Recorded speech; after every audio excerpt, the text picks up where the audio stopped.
ಶ್ರೀಕೃಷ್ಣಗೆ ನಮ್ಮ ಬಗ್ಗೆ ದೂರ ಕೇಳಿ ಕೇಳಿ ಕೇಳಿ ಸಾಕಾಗಿರ್ತದೆ. ಒಂದು ಬಾರಿ ಯಾರೋ ಬಂದು ಹೇಳ್ತಾರೆ, ಅಮ್ಮ ನೀ ಶ್ರೀಕೃಷ್ಣ ಬೆಣ್ಣೆ ಕದ್ಬಿಟ್ಟ ತಿಂತಾ ಇದ್ದಾನೆ ಅಂತ.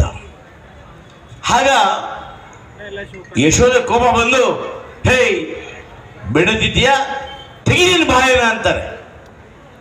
ಬಹುಶಃ ಬಾಯಿ ತೆಗೆದಾಗ ಆ ತಾಯಿಗೆ ಕೃಷ್ಣ ವಿಶ್ವರೂಪವನ್ನೇ ದರ್ಶನ ಮಾಡ್ತಾನೆ ಅಲ್ವಾ?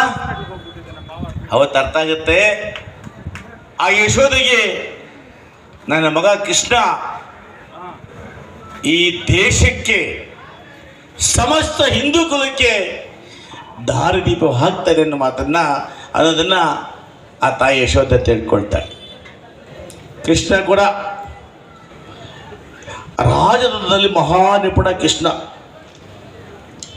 ಕೌರವರ ಪಾಂಡವರ ನಡುವೆ ಯುದ್ಧ ನಡೀಬೇಕಾಗಿದ್ದಾಗ ಬಹುಶಃ ಕೃಷ್ಣನ ಆಶೀರ್ವಾದ, ಕೃಷ್ಣನ ಸಲಹೆ ಇಲ್ಲದೆ ಇದ್ರೆ ಆ ಮಹಾಭಾರತದಲ್ಲಿ ದುರ್ಯೋಧನ ಸೆದೆ ಬಡಿದು ಪಾಂಡವರು ಜಯ ಪಡ ಹಾಕ್ತಾನೇ ಇರಲಿಲ್ಲ. ಹೌದಲ್ವಾ?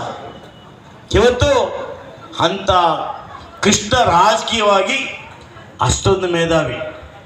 ಇವತ್ತು ನಾವು ಬಂಗಾರಪೇಟೆ ತಾಲೂಕು ನೋಡಬೇಕಾದ್ರೆ ನಿಮ್ಮ ಸಮುದಾಯದ ಎಲ್ಲ ಅಳಿವು ಉಳಿವುಗಳೊಟ್ಟಿಗೆ ಸಮುದಾಯವನ್ನು ಸಂಘಟನೆ ಮಾಡಿ ರಾಜಕೀಯವಾಗಿ, ಸಾಮಾಜಿಕವಾಗಿ ಮತ್ತು ಆರ್ಥಿಕವಾಗಿ ಕೂಡ ಸಬಲರಾಗಿ ಮಾಡಬೇಕು ಅಂತೇಳಿ ಪಾಠ ತೊಟ್ಟು ನಾನಾ ಚಾಣಾಕ್ಷರ ಮಾಡ್ತಾ ಇದ್ದಂಥವರು ದಿವಂಗತ ಎಸ್ ಮುನ್ಸಾಮಣ್ಣವರು.